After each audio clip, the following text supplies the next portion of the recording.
Hello guys, in this video I will show you how you can get hacks using the Trust Wallet app. But first of all, I just want to mention, please don't forget to subscribe to my channel, because at 10,000 subscribers, I'm going to show you my whole YouTube revenue statistics and my growth strategy, how you can make money online. So let's jump into it. First, open Trust Wallet, then go to the wallet section. And at the wallet section, on the top of the screen, you should see these four buttons: the send, receive, buy, and swap. Now, here, if you want to get hacks, you can either buy them or receive them. So tap on the one that you choose and start typing in hacks. And when you have found it, you just have to tap on it, and it's going to generate your own personal QR code.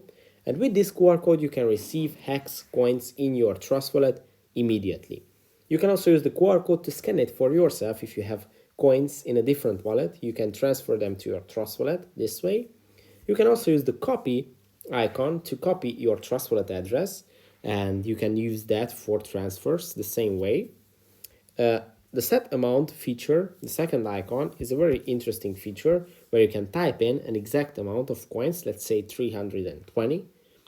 And this way, Trust Wallet is going to generate your own personal QR code, which you can use to receive this exact amount of coins, which is a great way for transactions or payments where you actually need to receive an exact amount. So that's it for this video. I hope it was helpful for you. If it was, please consider subscribing, and see you in the next one.